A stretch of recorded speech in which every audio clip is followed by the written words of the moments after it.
तो अब जो हम पढ़ने वाले हैं वो एमसीक्यू के टाइप पे ज्यादा है, और उसमें से जो एमसीक्यू है वो बहुत ज्यादा पूछे जाते हैं, लेकिन कई ऐसे भी नेम हम देखने वाले हैं जो कि हम लोग आगे बढ़ने वाले हैं। ठीक है, ओके, यस और नो? चलो, यस। ओके। तो ओके, तो अब हम स्टार्ट करते हैं। चल खूंट, म्यूट हो जाना। हाँ हाँ सर, सॉरी। ओके, चलो, okay, done. Okay, where is my pen, that pen अभी तो थी, कहाँ चली गई? ये रही। ओके, अब थोड़ा सा सोचो आप, जैसे कि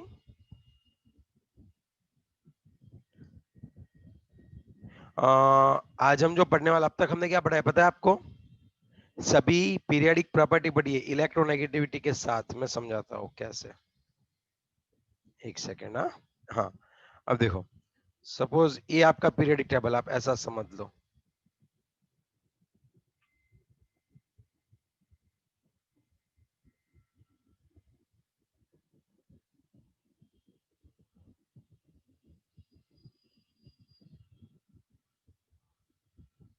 समझ लो आपका पीरियोडिक टेबल है, समझ रहे हो आप? यस और नो? Yes sir. वो आप जो भी है, ठीक है। अब हम लेफ्ट हैंड साइड से राइट हैंड जाएंगे। जब हम लेफ्ट हैंड साइड से राइट हैंड साइड जाएंगे तब क्या होता होगा, मींस अगर आपको अगर ऐसा पसंद नहीं आ रहा तो आप यही सोच लो, हम लोग डायरेक्शन पे कंसंट्रेट करते हैं। ये वाला सर जो वो है हमारा हमारा पीरियड, पहला। हमारा जो पीरियडिक टेबल है वो कुछ इस तरह से, ठीक है बच्चों? अब सोचो, अगर आप लेफ्ट हैंड साइड से राइट हैंड साइड जा रहे हो और टॉप टू बॉटम जा रहे हो ग्रुप में, तब क्या होता है वो हमें देखना है। सबसे पहले आयोनाइजेशन एंथैल्पी की बात करते हैं। आप थोड़ा सा सोच के बताओ, व्हाट अबाउट आयोनाइजेशन एंथैल्पी? अगर आप लोग लेफ्ट हैंड साइड से राइट हैंड साइड जाते हो, लिथियम से फ्लोरीन, सोचो कहां से इलेक्ट्रॉन निकालना बहुत ही मुश्किल रहेगा, लिथियम से या फ्लोरीन से? फ्लोरीन से सर सर। फ्लोरीन से।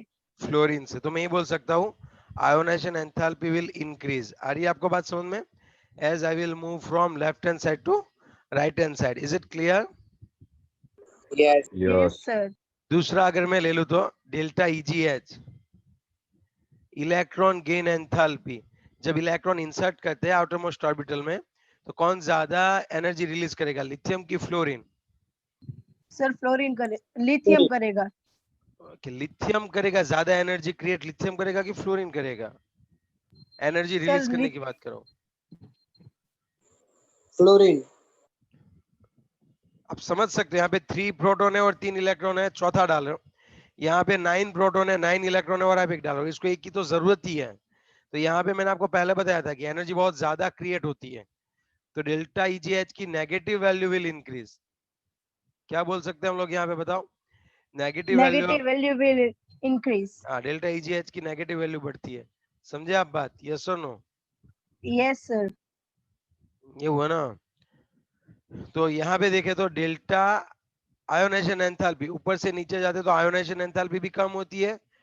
और मैं आपको बताना चाहूंगा कि जो इलेक्ट्रॉन गेन एंथैल्पी है उसका भी नेगेटिव वैल्यू कम होता है। समझे आप बात? Yes sir. ओके, यही बात होती है। नेक्स्ट वन की अगर हम लोग बात करें तो नेक्स्ट वन में हम कैसे कर सकते हैं? सपोज ये हो गया एच वाला सीन। अब इलेक्ट्रोनेगेटिविटी मींस बॉन्ड में जो इलेक्ट्रॉन उनको अट्रैक्ट करने की टेंडेंसी सबसे ज्यादा फ्लोरीन की होती है। तो मैं बता सकता हूँ इलेक्ट्रोनेगेटिविटी अगर मैं इस साइड गया तो क्या होगी, बढ़ेगी, और ऊपर से नीचे जाऊंगा इंक्रीज। तो इलेक्ट्रोनेगेटिविटी कम होगी। डिक्रीज। तो ये सभी अभी तीनों दिन सेम ही आप देख सकते हो। अब बात करता हूँ मैं एटॉमिक रेडियस की। अब रेडियस के बारे में सोचो, रेडियस के बारे में क्या होता है वो सोचो।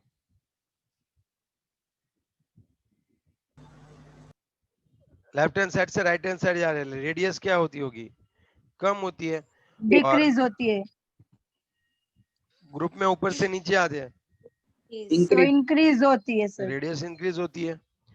फिर कोई पॉइंट अगर आपके माइंड में आए तो यहाँ तक क्लियर है? फोर, इनको बोलते हैं पीरियडिक नेचर। आ रही है पूरी बात समझ में आपको? यस और नो? अब जो हम पढ़ने वाले हैं वो मेटल नॉन मेटल के बारे में बहुत ज्यादा अच्छे से पढ़ने वाले हैं, जो हमने पढ़ लिया है, भूल गया मैं। चलो इस ओर से इस ओर जाते हैं, मेटालिक प्रॉपर्टी। सर पहले इंक्रीज होती है फिर डिक्रीज हो जाती है। नहीं, डिक्रीज ही होती जाती है मेटालिक प्रॉपर्टी। मैंने कभी नहीं सीखा इंक्रीज होती है डिक्रीज होती है। वो रिएक्टिविटी बोल रही है तू। हाँ sir metallic sorry, property reactivity. Sodium, magnesium, aluminium है। लास्ट में जाओगे तो क्लोरीन आ जाएगा। तो मुझे पता ही है, अगर मैं इस ओर गया तो मेटालिक प्रॉपर्टी क्या होगी? डिक्रीज होगी। और डिक्रीज। मैं ऊपर से नीचे जाऊंगा तो मेटालिक प्रॉपर्टी increase, इंक्रीज होगी। इंक्रीज। इतना याद रखो, जो ज्यादा अच्छे से इलेक्ट्रॉन को डोनेट करे, जो ज्यादा अच्छे से इलेक्ट्रॉन को डोनेट करे, वो ज्यादा अच्छे से हम लोग क्या बोल सकते हैं? जो भी ज्यादा अच्छे से इलेक्ट्रॉन डोनेट करे वो अच्छा सा मेटल है। सीजियम अच्छा सा मेटल है, समझे बात? ऐसे होता है मेटलिक नेचर, यहाँ से ऐसे बढ़ता है। यहाँ पे नॉन मेटल होते हैं और यहाँ पे हाईली मेटल होते हैं। यहाँ पे नॉन मेटल और यहाँ पे हाईली मेटल, समझे बात? और इससे रिवर्स करोगे तो मेटालिक प्रॉपर्टी कैसी होती है बच्चों? इससे रिवर्स मेटालिक प्रॉपर्टी कैसी होती है देखते हैं। इससे रिवर्स होती है इन शॉर्ट। ओके, चलो अब हम देखते हैं नेक्स्ट आगे वाला। तो ओके, अब जो बात है, हमने कहां तक पढ़ा था आपको मुझे बताएगा? हाँ, इलेक्ट्रोनेगेटिविटी, फिर पीरियोडिसिटी देखी हमने। अब हम बात करने वाले हैं कुछ ऑक्सीडेशन स्टेट्स की। यस और नो? आया यस ना? सर। ओके, चलो उसमें क्या होता है एग्जैक्टली वो मैं आपको बताना चाहूंगा। ऑक्सीडेशन स्टेट क्या है? पीरियडिक ट्रेंड्स, इलेक्ट्रोनेगेटिविटी खत्म हुआ, फिर ये ट्रेंड खत्म हुआ। Periodic trends in chemical property, पहले ये है केमिकल प्रॉपर्टी में ट्रेंड्स। अब तक जो हमने देखे ना, अभी हमने जो 2 मिनट पहले देखे, वो सभी फिजिकल प्रॉपर्टी के ट्रेंड थे। हाँ, अब जो हम देखने वाले हैं वो किसके हैं? केमिकल प्रॉपर्टी के ट्रेंड है। अब जो हम पढ़ने वाले हैं वो सभी किसके हैं बताओ? केमिकल प्रॉपर्टीज के। chemical properties. केमिकल प्रॉपर्टीज में किस तरह से ट्रेंड होते हैं वो, चलो मैं आपको पहले से बता दूं। तो सबसे पहले आप देखो, ये हमें अभी नाम याद रखने हैं, सभी चीज हम बाद में देखने वाले हैं, ठीक है? सबसे पहला होता है डायगोनल रिलेशनशिप। डायगोनल रिलेशनशिप ये क्या होता है सर? समझाता हूं, वो मैं अभी आपको थोड़ी देर के बाद समझाऊंगा, डोंट वरी, ठीक है? आगे आने ही वाला है। आप देख सकते हो 93 अराउंड पेज नंबर पे बी में एनामोलस बिहेवियर में वो आएगा। लैंथेनॉइड कॉन्ट्रैक्शन आता होगा, लैंथेनॉइड कॉन्ट्रैक्शन, कंट्रिक्शन बोलते हैं। And then third one is like I can say diagonal relationship हो गया, फिर लैंथेनॉइड कॉन्ट्रैक्शन हो गया, और जो थर्ड वाला है वो हम लिखने वाले inert electron pair effect. Inert electron pair effect. Okay, तीनों तीन आपको अच्छे से समझाऊंगा, लेकिन ये पूछने नहीं वाले 11th में, 12th में आएंगे तीनों, डोंट वरी अबाउट दैट। ये तो आएगा शायद पी ब्लॉक में आएगा। डायगोनल रिलेशनशिप क्या होता है? ओके, तो जब हम पीरियडिक टेबल की बात करें, जैसे कि चलो यहाँ पे इंपोर्ट करते हैं पीरियडिक टेबल। सर ऑक्सीडेशन वाला बोल रहे थे ना? नहीं, इसके बाद आता है, इसके बाद वो टॉपिक है। ऑक्सीडेशन इसके बाद चलाता हूँ, लेकिन पहले ही देख लेते हैं कि केमिकल प्रॉपर्टीज किस तरह से चेंज होती है, नथिंग एल्स। ओके, अब आप देखो, यहाँ पे देखो, अब आपको दिख रहा है ये वाला पॉइंट?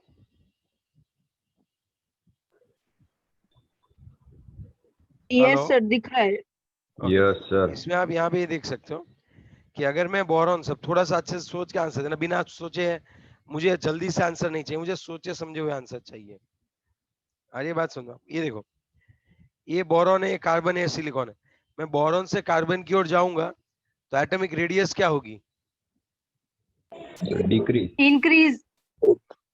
चित्रा, आज पूरा उल्टा आंसर पहले से देना शुरू कर दिया तूने। Sorry sorry sorry. या तो तूने Decrease पढ़ना, होगा। मतलब मैंने पहले बोल दिया कि अगर आपको आंसर देने तो सोच के अच्छे से आंसर देने पड़ेंगे।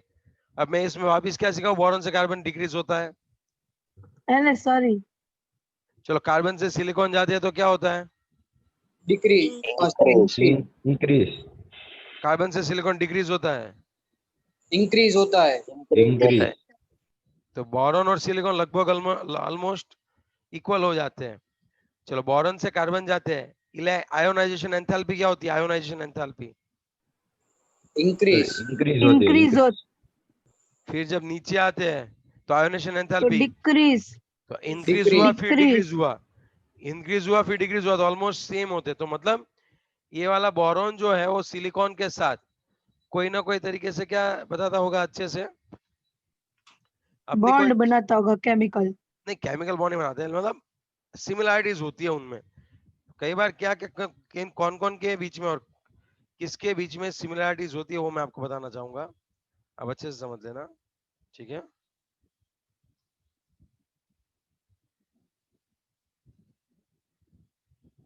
हम तीन चीज अच्छे से पढ़ने वाले हैं और उसमें आप देख सकते हो डायगोनल रिलेशनशिप क्या होता है। सो यहाँ पे अगर मैं बात करूँ तो आपको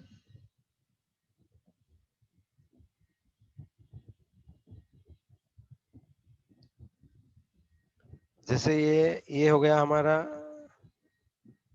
lithium, beryllium, boron, carbon, nitrogen, oxygen. यहाँ पे हम लोग sodium, magnesium, aluminium, silicon, phosphorus, sulphur. अब क्या होता होगा,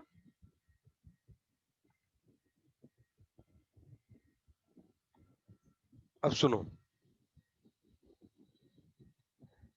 ये लिथियम है, ओके। तो इसकी जो प्रॉपर्टी है उसके नेबरिंग जो ग्रुप है उसके नीचे वाला देखो, नेबर के नीचे वाले ग्रुप के साथ मिलती जुलती है। तो ये जो रिलेशन हुआ इन दोनों के बीच वो डायगोनल है। आप देख सकते हो अगर मैं ऐसे ट्राइंगल ड्रॉ करूँ तो उसका डायगोनल है। अब समझो डायगोनल मींस इस तरह से, समझ रहे हो बात? कहने का तरीका ये है कि जो सेकंड पीरियड, पहले पीरियड में तो यहाँ पे हाइड्रोजन होते हैं और यहाँ पे कौन होता है बच्चों? हीलियम। लेकिन जो सेकंड पीरियड है, सेकंड पीरियड उनके एलिमेंट्स बहुत ज्यादा एनामोलस बिहेवियर देते हैं क्योंकि वो छोटे होते हैं। तो सेकंड पीरियड के जो एलिमेंट है वो अपने बाजू वाले ग्रुप के नीचे वाले एटम के साथ क्या करते हैं भाई? सिमिलैरिटीज दिखाते हैं। तो उसको हम लोग क्या बोलेंगे? Diagonal relationship. ओके, अगर आपको लिखना है तो लिख लो,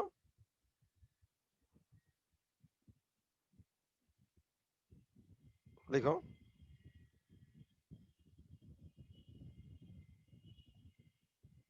सर एनामोलस रिलेशनशिप मतलब वहां पे है, वहां पे आएगा, हम डायगोनल रिलेशनशिप वहां पे ही आएगा।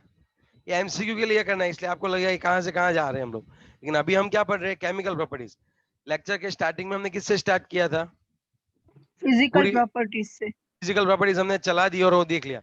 अब ये तीनों चलानी नहीं है हमें, मतलब आपकी टेक्स्ट बुक में दी नहीं हुआ है। Okay, we are not going to cover this all, you will study it in a 12th and this one in a P block element. But right now I was thinking, let me explain you what do you mean by diagonal relationship. हाँ, तो ये क्या होता है कि जो element है उसके नेबर वाला जो क्या होता है भाई? ग्रुप है, उसके नीचे वाला एलिमेंट अगर आप देखो तो उसके साथ इसका सिमिलैरिटीज होती है। तो मैं एग्जांपल दे दूं, लिथियम और मैग्नीशियम की जो रिलेशनशिप है उसको डायगोनल रिलेशनशिप बोलते हैं। बेरिलियम और एल्यूमिनियम की जो रिलेशनशिप है उसको हम लोग क्या बोल सकते हैं? डायगोनल रिलेशनशिप बोल सकते डायगोनल। हैं। लेकिन सेकंड पीरियड और थर्ड पीरियड के बीच में ही है, नीचे मत जाना बहुत ज्यादा। वहां पे सब क्या हो जाता है? एंट्रोपी बढ़ जाती है, सब रैंडमनेस बढ़ जाती है वहां पे। ओके, चलो लेंथन और कंट्रैक्शन। अब मैं आपको अच्छे से समझा दूं एक बात। तो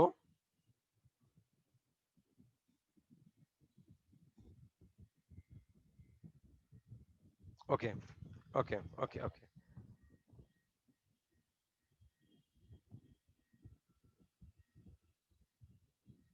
ये वाला देखो आप। ओके, अब बात ये होती है, बस सिर्फ देखना ही है, थोड़ा देखना है। देखो, हम ऊपर से नीचे जाते तो क्या होता है बताओ? हम ऊपर से नीचे जाते तो रेडियस में क्या होता है? इंक्रीज। Okay, increase. यहाँ पे आपको जर्कोनियम 40 नंबर और 72 नंबर शायद दिख रहा होगा, मैं सोचू तो। Yes sir sir. थोड़ा सा जूम यस कर सर। दो ना, ऐसे बहुत ज्यादा छोटा है, नहीं दिख रहा उतना प्रॉपर्ली। ब्लड हो जाएगा बट इट्स ओके। देखो, दिख रहा है अभी। अब 40 से 72 आएगा तो साइज क्या होनी चाहिए? इंक्रीज। सर इंक्रीज इंक्रीज होनी होनी चाहिए। चाहिए। लेकिन यहाँ पे ये लेंथेनॉइड है, ये सभी कौन से एलिमेंट है? लैंथेनॉइड। लैंथेनॉइड के lanthanide. इसमें इलेक्ट्रॉन जो दाखिल होते हैं वो कौन सी ऑर्बिटल में दाखिल होते हैं? 4f। 4f में। तो यहाँ पे इनकी शील्डिंग इफेक्ट कम होती है। इनकी शील्डिंग इफेक्ट कैसी होती है? कम होती है। तो यहाँ पे इनकी साइज इतनी नहीं बढ़ती, और ये ऑलमोस्ट 40 और 72 की साइज तो ऑलमोस्ट सेम रहती है। और ये सर बढ़ना चाहिए ना, नहीं बढ़ा है, जितना बढ़ना चाहिए उतना कॉन्ट्रैक्ट कर लेता है लैंथेनॉइड की वजह से, तो इसको बोलते हैं लैंथेनॉइड कॉन्ट्रैक्शन। तो एक्चुअल में क्या होता है, 4D वाले और 5D वाले एलिमेंट जो होते हैं उनकी साइज ऑलमोस्ट सेम रह जाती है, इन सब की साइज ऑलमोस्ट सेम रहती है, बढ़ती नहीं है। और उसके पीछे रिस्पॉन्सिबल कौन है? ये पूरे का पूरा लैंथेनॉइड रिस्पॉन्सिबल है। तब इसको हम लोग क्या बोलेंगे बच्चों, बताओ? इसको हम लोग क्या बोलेंगे तभी? Lanthanide contraction. Lanthanoid contraction. That's sir what. फिर से समझा। बात ये है कि अगर हम लोग ग्रुप में ऊपर से नीचे जाते हैं तो क्या होता है? साइज इंक्रीज होते हैं। इंक्रीज होती है। लेकिन यहाँ पे हम लोग जाएंगे 4D से 5D, मींस कौन सा ये 1 2 3 4 5, फोर्थ पीरियड से 5 पीरियड में जाए, सॉरी 5 से 6 में जाए, फिफ्थ पीरियड से हम लोग जब 6 में पेनिट्रेशन कर रहे हैं, तब यहाँ पे डी ऑर्बिटल के जो इलेक्ट्रॉन्स है, मींस डी ऑर्बिटल के जो एलिमेंट्स है, उनकी साइज ऑलमोस्ट सेम रहती है। यहाँ पे इन दोनों की साइज सब सेम रहती है। ऐसा क्यों? तो उसके लिए रिस्पॉन्सिबल होता है ये लैंथेनॉइड वाला पोर्शन, क्योंकि लैंथेनॉइड में दाखिल होने वाले इलेक्ट्रॉन 4f में होते हैं और उनकी शील्डिंग इफेक्ट जो होती है वो वीक होती है, तो उससे सेंटर जो होता है वो हावी हो जाता है और वो अच्छे से इलेक्ट्रॉन को खींचने लगता है। समझे बात? तो जो बढ़ना चाहिए वो कंस्ट्रिक्ट हो जाता है। खैर 12th स्टैंडर्ड में हम लोग अच्छे से पढ़ने वाले हैं, अभी आपको सिर्फ नेम याद होना चाहिए कि लैंथेनॉइड कॉन्ट्रैक्शन क्या होता है। तो due to this lanthanoid series, उसके बाद वाले जो एटम होते हैं उनकी साइज जो ऊपर वाले से बढ़नी चाहिए वो बढ़ती नहीं है, उतनी ही रहती है, ऑलमोस्ट सेम रहती है। जैसे जर्कोनियम और हाफेनियम है तो उनकी साइज सेम है, तो उसके पीछे का रीजन क्या आएगा बताओ? lengthened So contraction lanthanide yes contraction. Yes yes yes yes yes. Sir ये हाँ बोलो। लैंथेनॉइड तो पूरा अलग है ना, तो मीन्स उसके ऊपर कैसे मीन्स वो अरे रिएक्ट हो भाई, रहा है। तो मतलब तू बोलना क्या है? मतलब लैंथेनॉइड पूरा अलग है, इसका मतलब क्या हुआ? तो एलिमेंट को मीन्स यहाँ से यहाँ निकाल देगा तो क्या पूरी नेचर में सब कुछ चेंज हो जाएगा क्या?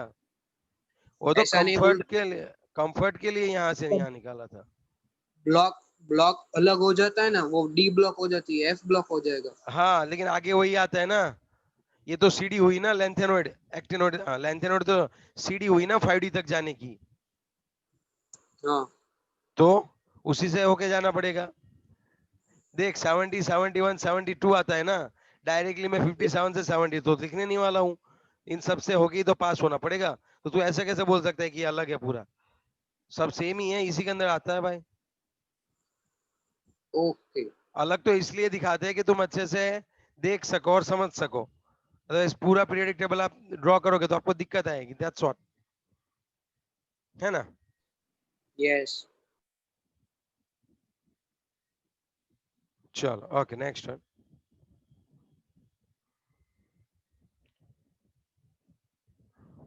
अब आप थोड़ा सा सोचो, इनर सर मतलब सर lengthenoid में हम ऐसा बोल सकते हैं ना कि ऊपर से नीचे आते वक्त एटॉमिक रेडियस बढ़नी चाहिए पर lengthenoid की वजह से नहीं बढ़ती, यही मतलब ऐसा लैंथेनॉइड की मेन वजह वही है। से, लैंथेनॉइड की वजह से उसके पीछे वाले जो एटम आते हैं उनकी साइज उसके ऊपर वाले के जितनी ही रहती है, उससे बढ़ती नहीं है, क्योंकि वहां पे सेंटर हावी हो गया इसलिए।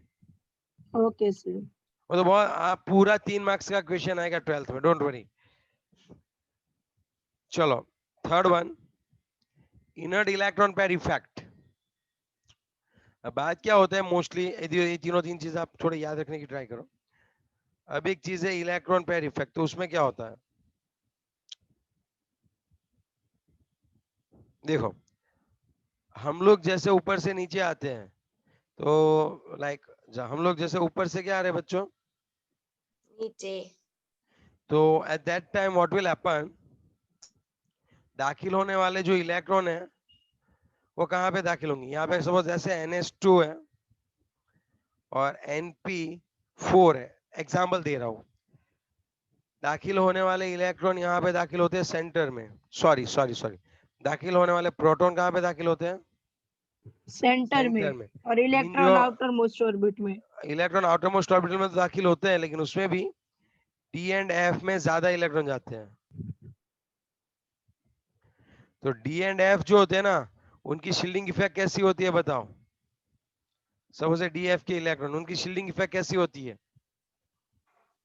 Compare to S and P? S और पी जितना धक्का लगाते हैं उससे अच्छा रिपल्शन ये नहीं दिखाते, इससे कम रिपल्शन दिखाते हैं। तो मैं ये बोल सकता हूँ कि यहाँ पे जो डी एंड एफ है उसकी स्क्रीनिंग इफेक्ट कम है, मतलब वो यहाँ पे इलेक्ट्रॉन को रिमूव नहीं कर सकते, इलेक्ट्रॉन को इतना अच्छा रिपल्शन नहीं कर सकते। लेकिन बीच में तो कौन है बहुत बड़ा?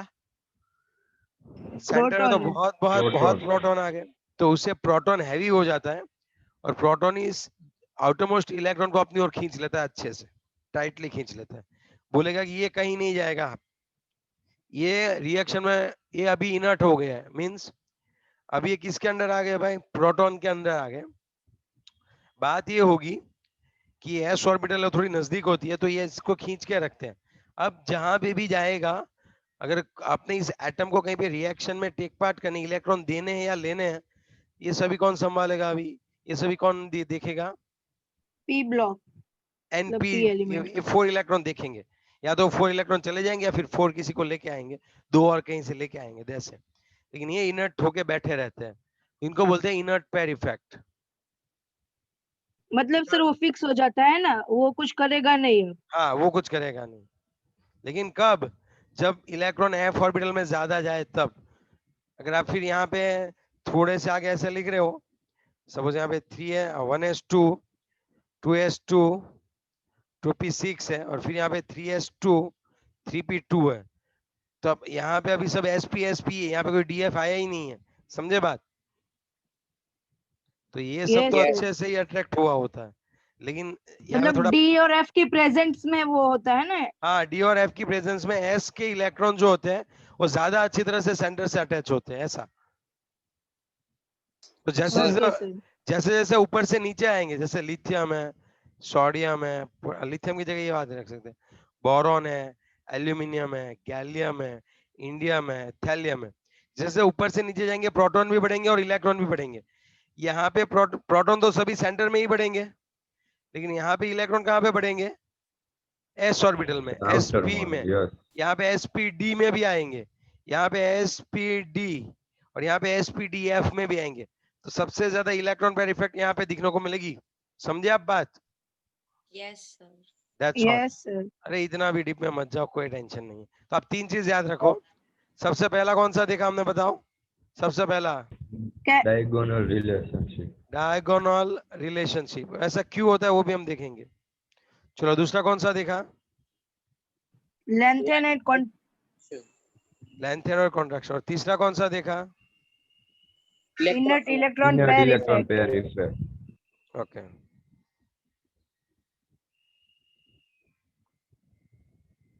Inert electron pair effect. अब देखो, आज का पूरा एमसीक्यू के लिए याद रखना है, रट्टा मारने की जरूरत नहीं है। अब हम बात करें तो ऑक्सीडेशन सर स्टेट की। हाँ बोल बेटे। सर वो डी और एफ में क्यों स्क्रीनिंग इफेक्ट कम होती है? क्योंकि वहां पे उसकी साइज जो है बहुत ज्यादा बढ़ गई है। अब बात यह है, तुझे धक्का लगाना है, तुम सब क्या कर रहे हो? इस तरह से धक्का लगा रहे हो, और अगर इस तरह से धक्का लगा रहे हो, एकजुट होकर धक्का लगा रहे हो, कहाँ पे धक्का ज्यादा लगेगा बताओ? एकजुट होके जहाँ पे लगा रहे ना वहां पर। समझ रहे हो बात? और दूसरी बात, एस ऑर्बिटल की साइज कम होती है और वो नजदीक होते हैं compare to D and F. D and F बड़े भी हो जाते हैं और इलेक्ट्रॉन डेंसिटी भी थोड़ी कम हो जाती है compare to S and P. समझे बात? यस। इसीलिए यस सर। हाँ, वो हम सेकंड चैप्टर में हमने देखा था कि स्क्रीनिंग इफेक्ट होती है और एक होता है जेड इफेक्टिव। स्क्रीनिंग इफेक्ट सबसे ज्यादा कौन होती है? एस ऑर्बिटल की। तब मैंने बोला था एस का इलेक्ट्रॉन जो है वो माहिर है किसी और को धक्का लगाने में। समझे बात? ऐसे ये हो गया sodium, magnesium, aluminium, silicon, phosphorus, sulphur and chlorine है। यस और नो? अब मैं ऑक्सीडेशन स्टेट की बात करता हूँ। ये क्या होता है ऑक्सीडेशन स्टेट? आपने 10th में पढ़ा है शायद। यस और नो? Yes, lithium sir. को स्टेबल Oxidation होने के to लिए, the चलो ये ग्रुप 1 है, ग्रुप 1 के सभी को स्टेबल होने के लिए या तो एक इलेक्ट्रॉन गवाएंगे या 7 एक्सेप्ट करेंगे। सर एक गवाएंगे, 7 एक्सेप्ट नहीं कर सकते, इतनी एनर्जी नहीं है इनके पास। ओके, इनकी कितनी होती है ऑक्सीडेशन स्टेट? +2. +2। अभी इनकी +4 होती है और -4 होती है, समझे बात? Yes sir. इनकी कितनी होती है? +5 या फिर -3 के बीच में होगी। इसकी +6, या तो 6 इलेक्ट्रॉन गवा दो या 2 इलेक्ट्रॉन एक्सेप्ट कर दो। +7 या फिर -1। और ये तो मतलब ये बोलते हैं यार हमें तो कहीं पे टेक पार्टी नहीं करना है, 0 ही लो हमारी। आई बात समझ में?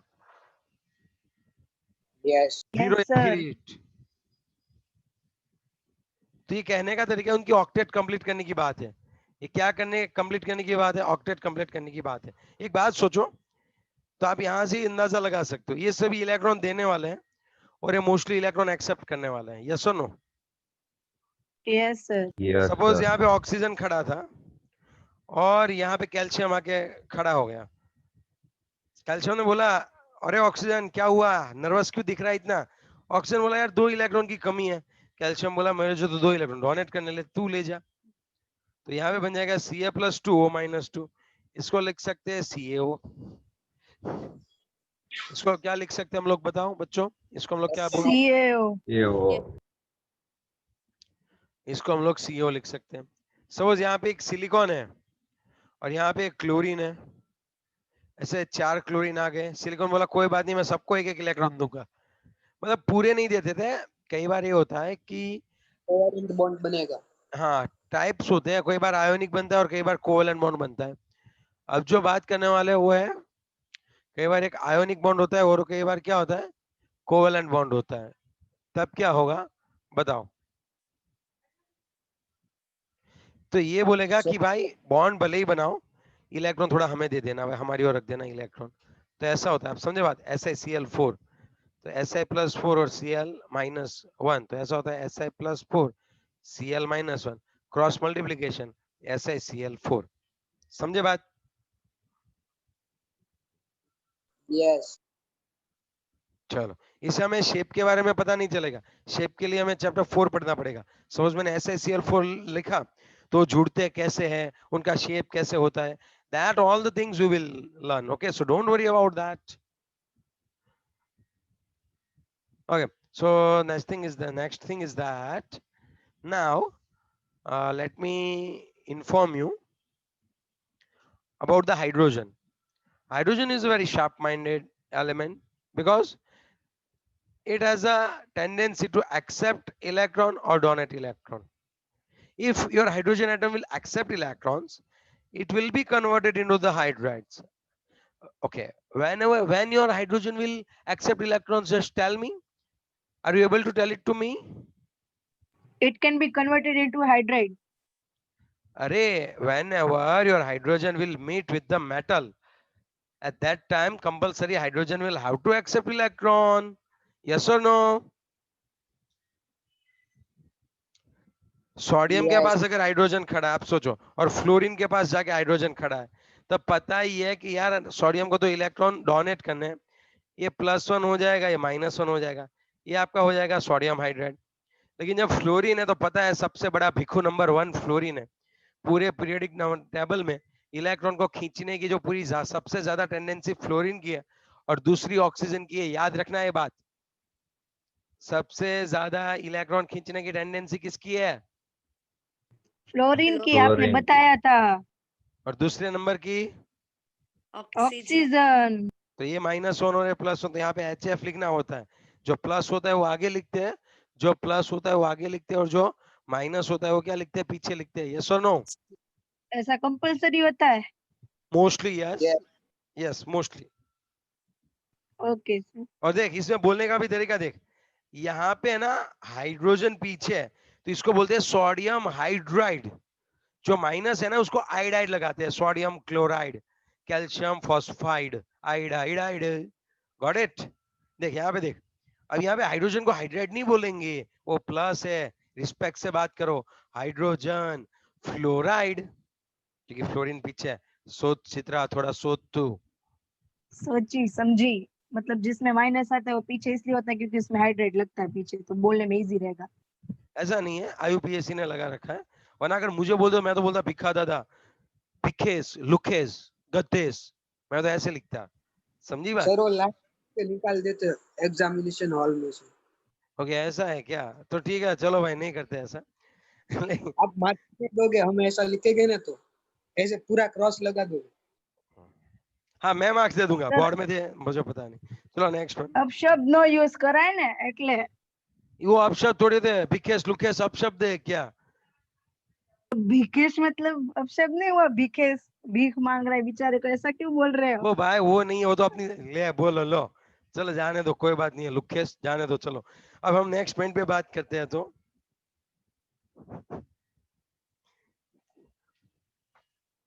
चलो नेक्स्ट पॉइंट की बात करते हैं। तो क्या हुआ? हाँ हाँ हाँ हाँ हाँ, देख मैं भूल गया मुझे कौन सा चलाना था, कौन से टॉपिक पे बात हुई? हाँ, ऑक्सीडेशन स्टेट पे ना।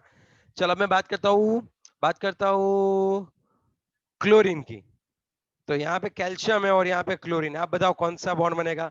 इसकी ऑक्सीडेशन स्टेट क्या होती होगी और इसकी ऑक्सीडेशन स्टेट क्या होती होगी? Calcium chloride. +2 और ये कैल्शियम -1, +2 और ये -1 तो CaCl। CaCl2। अब आप दोनों का सब सम करोगे तब ये 0 होगा। देखो, जैसे Ca+2 है और Cl क्या रहेगा बच्चों? -1। -2 तो यहाँ पे ऐसे लिखते हैं +2 और 2 बार -1, सो ऑलमोस्ट ये कितना हो जाएगा बताओ? ऑलमोस्ट ये कितना हो जाएगा? 0। 0 0 हो जाएगा। Now tell me something.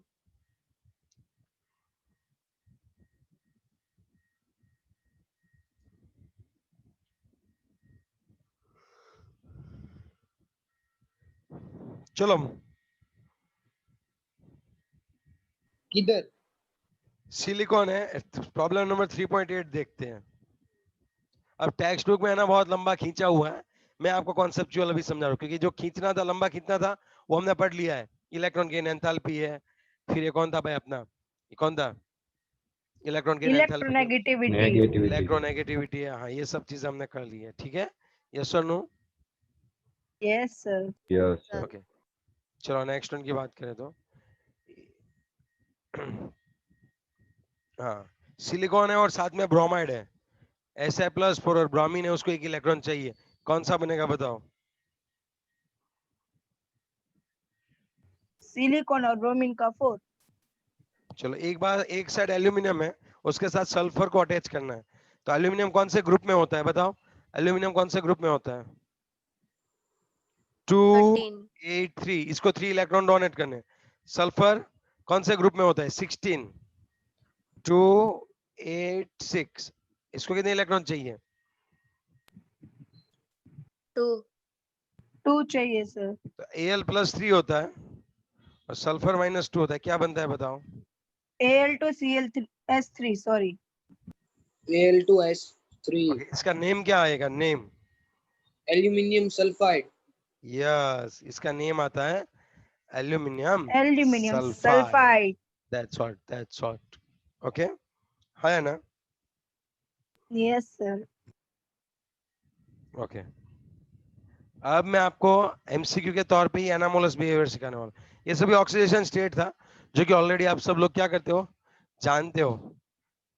It's